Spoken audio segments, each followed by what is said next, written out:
Managers. What's the fastest you've had to fire a new hire? In total, about 63 minutes of clock time. I used to be a manager at a vegan spot in New York City. The girl was so nice and motivated during the interview. She gave me great vibes, and I was excited to bring her on. On her very first day, she was 4 hours late to her 5-hour training shift. She said she overslept. Her shift started at 5 p.m. on a Tuesday. There were lots of red flags. But I was a nice guy, and she said she needed the money and it would never happen again. Literally the next day, she came in 2 hours late and hungover. The first words out of her mouth were not an excuse, an apology, or anything. She asked me, "Can I get $1,000 up front for my first check after my shift so I can go out with my girl tonight? It's her birthday." I didn't even fire her, I just banned her from ever coming back. As a bonus story, I used to do freelance photography and was fairly popular on social media. Easy to guess name. I primarily photographed women, fashion and portraits, and the first day she came, a little after she came in late, she noticed my camera by the lockers. She inquired about my Instagram and followed me. She was fairly pretty and had asked me if I'd ever photograph her. I didn't really give her an answer but didn't say no. Fast forward to the week after I fired her. She had already come in and picked up whatever cash she made training, and she messaged me on Instagram to take photos at around 10 p.m. around the city if I had nothing to do. It was a little weird since I fired her, but she was pretty, and I was off work that night and the following day. It was the most frustrating and worst photo shoot experience I ever had. It took me 45 minutes to get there, only to find her in sweats and heels with a friend who was dressed up. She made it impossible for me to find her when I got off the train. She kept texting, "No, where are you?" every time I asked for her location. And then in the 5 minutes it took me to walk to her, though she said she'd meet me by the station, I passed a really cool storefront to use as a backdrop. I forgot exactly where it was, but it was within a 3-block radius. She not only heavily insisted and got frustrated when I didn't photograph her posing next to a homeless man, but within 45 seconds of us walking to find the storefront and her complaining about how far it was, she told me she had to go to the bathroom, and we spent 15 minutes looking for one. It was just me and her friend now, and her friend was really chill and shy. I actually vibed with her, and I tried to snap a few pics of her in front of the little Mexican restaurant we stopped at with these cute lights. One of the photos of her friend is still on my page after a year, but anyways, this freaking girl came out and saw me taking photos of her friends. She literally pouted and kind of in a whiny low voice. She said to me, "You didn't take any photos of me." I was at my wit's end and close to my breaking point, but I stayed chill and told her to pose in the same spot. She did, but the entire time she had an extremely sour look on her face. I immediately stopped, told her friend to message me for the photos, delete the few photos I took of this girl in front of her, and walked away without saying anything. Lesson learned from ignoring 485-929-819 red flags. Story 2. We hired this big Michael Clark Duncan-looking guy who claimed he had experience in a kitchen. He had some higher-end stuff on there and talked the talk well. Nobody could get a hold of his references, but we were short and needed a body, and he had interviewed really well. Cut to his first day. The man had no clue at all about any of the big kitchen basics, and we started questioning our decision.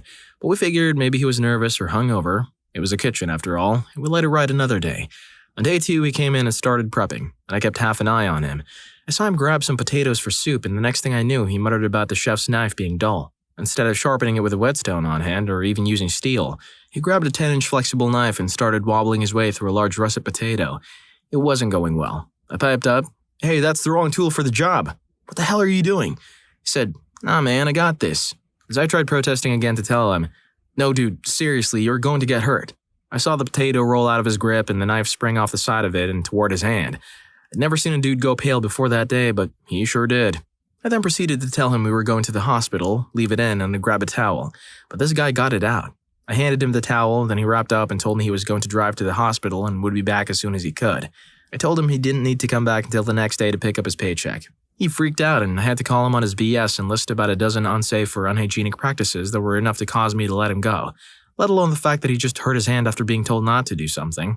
You can lie your way into a lot of jobs, but you can't lie your way into a kitchen. It would have been good if he just listened. Jeez. Story 3. I had a guy who said everything I wanted to hear during the interview. I hired him to a lead position and put him on an easy job site the following day. I showed up at 10 p.m. to see how he was doing, and he wasn't doing well. He hadn't done anything of value. He had only set up one ladder. I asked him if he was okay and if he needed a hand getting his feet wet. He assured me everything would be done on schedule and gave me a decent plan of execution. I left for the next job site for an inspection, feeling confident. After the inspection, I swung back by and the guy hadn't done any more work. I found his crew hanging out and they told me he went to a dental appointment. I called him, but there was no answer. I set up the guys and got them going on the job after a half day was completely wasted. And I guess he was wasted too. I got a call from one of my guys in a delivery and he said one of my trucks was in front of the VFW. I drove over to investigate, and sure enough, B.S. McGee was pounding $2 beers and smoking every cigarette in town. I asked the bartender if I could send him a drink. She filled a pint, then I wrote him a check for his time on site and put it on the beverage, and she brought it to him. He looked at the pint funny, and then the bartender pointed at me, and he looked at me with a shocked expression. I waved and said, "Your services are no longer needed," and walked out. He ran out and said he was just taking an early lunch. I told him it was free to do so, and I took the truck keys from him and drove back to the job site. He had broken the driver's side headlight by the time I came back for the truck later that afternoon, but apparently he did it in front of a crowd and someone called the cops on him, and he ended up getting arrested for resisting. Some people live the hard way. Story 4. A temp we hired for a project interviewed well. He was well-dressed, a bit on the svelte side, and spoke perfect English with the barest hint of a London accent. He looked you in the eye and had a ton of credentials. If anything, he seemed overqualified for what was essentially a grunt lab position. He did well with a bunch of managers. On the first day of work, he went to orientation. I got a call from someone who worked in that building and said my new temp was a real piece of work. He sat in the conference room, slipped his shoes off, and propped one foot in the chairs in front of him. Okay. He also brought a huge, sloppy, highly spiced pastrami sandwich, leaving a mess behind. He also provoked someone over there. The woman reported it, but I didn't hear about that officially from HR until day 3. On day 2, he showed up at the computer lab. He was a completely different person. I mean, like a different human. Squat, plump, with a different face and hair. He had a thick accent. I didn't know who he was, but he was not the guy we hired. The only similarity was his ethnicity. But he was completely not the same person. This guy was gross and completely inept. We went over his resume and got a copy of his ID. He wasn't even a U.S. citizen. I'd never come across this before. The temp company pulled a bait and switch. On day 3, he was 2 hours late, but by that point, I had permission to fire him based on his lack of being a U.S. citizen. We later found out this temp agency would send the nice guy for the interview and then send someone of similar race to the job with the same name. They'd gone away with it for quite some time. But usually the guy they sent was not this poor of a worker, so sadly, it went unnoticed. Story 5. I worked at a boarding kennel for a few years and really loved it. It was hard, loud, and dirty work, but I liked animals and dogs were the best. We also boarded exotics, which was neat as hell. Anyway, the boss hired this gal who seemed a little off. During training, she'd stare off into space and not really acknowledge me, but when I walked her through the process of feeding and cleaning kennels, she did it just fine. So I set her on her way. On her first real day of work, she went out to clean the kennels, scoop waste, wet the bedding, and replace it. This was a long process. It took 2 hours if you really knew the work. Well, 6 hours into her shift, no one had seen her. So I went hunting and easily half the kennels weren't done and a lot of doors were open. For dog safety, you just don't do that. Now, we couldn't find the girl or 4 of the dogs. I ran to the boss because I genuinely thought this girl had stolen someone's pets, and the whole team went looking for her. We knew the boss had found her because she was a screamer. She had these 4 big dogs, a Malamute, a Great Dane, and 2 shepherds, all on leashes tied to the fence, and she was giving them baths in the owner's horse trough. We didn't groom. She brought the shampoo from home in her lunchbox. She didn't understand why the boss was mad. "It's so hot and they looked so unhappy. Look at how happy the other 10 I already did are." The boss escorted her to her car, kicking and screaming because we don't take care of dogs. Story 6. Not a record breaker, and I didn't actually get to fire them. I was working at a nonprofit, running a small regional office.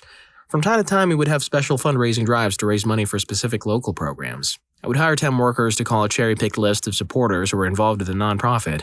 So not cold calls, but not the most pleasant job. Because we were a nonprofit and wanted to share the love, so to speak, we hired our temp workers from another nonprofit who took in homeless people, gave them some training, and helped them get work experience.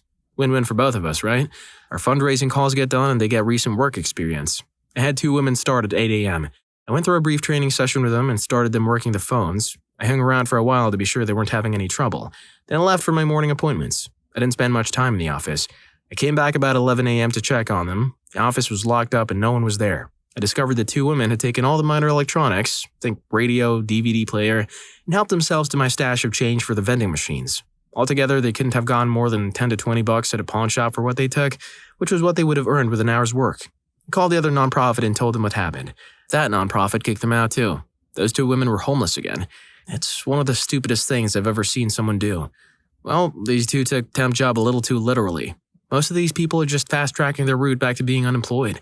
Anyway, since we're all here, we might as well do something productive, so go ahead and hit those like and subscribe buttons. Let's keep this channel growing, shall we? Story 7. I wasn't around for it, but I heard about it from the guy I shared an office with. We're a small company that is mostly an assembly plant, but since we're small, we need to do a little fabricating too. Anyway, it's common knowledge not to wear gloves when operating a drill press. Some people just cringed because they know where I'm going with this, but apparently, this guy never got the memo. So he's hired, and on his first day, they set him up to drill holes in some brackets, which is both easy and mind-numbingly boring. Also, this guy was clearly on something. So he's drilling holes in these brackets and going as fast as he can for some reason. Nobody hustles here, so there's no rush, and isn't lifting the drill all the way when he moves the part and puts another place in. Well, the most disgusting thing I can imagine happens, and the drill catches his glove. He was brought to the hospital where he was patched up as best as they could, and he's obviously gone forever. He was injured and fired before lunch. Now we get tested for substances after any work accidents, so thanks, guy. Also, while I was working there, we heard he got his leg hurt at another job because he was messing around with a fire extinguisher. This guy just loves these situations. Story 8. She didn't even make it through the office tour. We hire a lot of seasonal workers, and last year we had an employee with one of the legit small particles of peanut dust will absolutely end her allergies. So we put up a few reminder signs, had some peanut-free dishes in the kitchen, that kind of stuff. So there's this new girl who started a few weeks after most of the rest of the group. When I was showing her around, she pointed to the signs and asked sarcastically if we were serious. She looked genuinely surprised when I said they were real serious and then smirked and said, "You actually believe someone can pass away from peanuts?" And followed it up with, "Stuff like that isn't real." I asked a few questions to make sure she wasn't trying to make a terrible joke, and suddenly, she asked if she had to follow the kitchen rules just to keep her coworkers safe. When it was obvious she was serious, I told her she was done for the day and she could head home. I don't have hire or fire power, so I was a little worried when I took it to our boss. If she denied it, it would be her word against mine. Fortunately, when my boss took her aside to ask what happened, she replied, "He was getting all weird about someone who's pretending to have one of those fake peanut allergies." From what I hear, she was completely and genuinely shocked when she was fired. Okay, say that you don't actually believe someone has a peanut allergy. Why not just go along with it to have a job, you know? Story 9. I wasn't the manager, but I was the unofficial supervisor since the last supervisor had walked out on the job and they never actually replaced him. I was the only worker who had held the job for more than 3 months. I'd been in the job for 5 months and had seen about 100 or so new hires who rarely lasted more than a week. Technically, I didn't fire this guy, although management didn't contest my actions and fired him for real the next morning. Essentially, caught him stuffing his clothes with merchandise. This was a third-party cleaning company. Our job was to go to the client location, clean the store, the bathrooms, etc., and leave. You were not employed by the store itself. I walked around the corner and saw him shoving packages of Pokemon cards into his pockets, like clearing the shelf. I escorted him to the store overnight manager. They called the cops. The cops searched him, searched his car, and searched his lunchbox. They did agree to the search, albeit grudgingly. They found about $900 in Pokemon cards, electronic-related merchandise, and DVDs. I told him he could contact the district manager about his pay. This was his first day on the job. Story 10. When I was working at this Japanese restaurant, we had to fire one of the new cooks on his first day because he showed up hungover. I actually had to go pick him up at the bus station because I was the delivery driver. When I pulled up there, I saw him finishing a tall boy Bud Light. I was thinking, oh man, this might not be good. But he got in the car and seemed okay. I offered him some gum, which he accepted and thanked me for. When we got to the restaurant, I didn't see much of him because I was back out in the front, but man, did I hear a lot. While the owner, Carol, and the other cooks were training him on what to do, he kept messing up and knocking things over. Carol was an intense person and liked to berate people at first, but I've never seen her as mad as when this guy accidentally lit a rag on fire. That was it. She screamed, "You're fired! Get out!" She had me driving back to the bus station, which was one of the most awkward car rides I've ever had. Cut the guy some slack, maybe it was the nerves. Story 11. I have one, but I'm not a manager. I'd worked in IT for quite a while. There was a guy I worked with at a job who was troubled, but trying to get it together. He'd lost a previous IT job because he was selling surplus gear on eBay. Through an odd set of circumstances, I met this guy in a social setting unrelated to work. My friends who had known him for a while said that the eBay thing was what led to him losing his last job. Anyway, cut to 4 years later, I'm at a completely different job and I saw him again. He looked different. Anyway, I said, "Dude, what's up?" He looked super skittish and said he had just gone hired. I said, "Cool, hit me up sometime and we'll catch up." I never saw him again. That night, he allegedly entered the building and made off with several servers. I didn't realize we had cameras everywhere and had him hauling them off. I was given a choice, return it and leave or they'd file charges. He returned it and left. Story 12. Back when I was a manager of an auto shop, I had to hire a new guy to handle drivability problems. Basically carburetors, engine tunes, and sensor problems back then. It took forever to find someone, but I finally hired a guy who had 20 years of experience, an impressive resume, and all the certifications. The suspicious thing was that he showed up for his first day driving an old Chevette. Body one color, hood another, fenders another, and a giant toolbox hanging out the back hatch. Supposedly, he was a top-end, high-earning tech. The first week, there were problems with misdiagnosis and comebacks. On Monday, his wife called in sick for him. She showed up to pick up his check. The next week with more problems, his wife called in sick for him on Monday again. Our dispatcher was really tough and figured something was up with the guy. The tech went out for a break and the dispatcher came out and checked the big gulp the guy always had in his toolbox. It turns out it's like straight vodka. Anyway, fired, third weekend. Story 13. I let some poor kid go after 30 minutes. He didn't want to quit because it was his first job and he bought scrubs entirely for this occasion, but he was clearly in over his head the second he started his orientation. To my own credit, he interviewed like a champ, and some people are just really good at saying all the right things. I asked if he would feel better if he was fired, my intentions being to remind him that fired is a bad thing, so if he doesn't think he can hang, he should quit on his own terms. He said yes, so I fired him. He shook my hand, told me he had nice eyebrows, and left. The next day, he emailed me to let me know he was quitting. I told him there were no hard feelings since he was already fired. I have now learned to ask every phlebotomist applicant if they're comfortable being exposed to red fluids. Thanks, Connor. Again, there'll always be nerves in the first day, come on. So, there you have it. Thanks for tuning in to hear about these rapid firings. If you thought those were fast, hop on over to the next video. Have you ever seen someone get fired on the spot? Don't blink or you'll miss what happened to Story 3. See you there.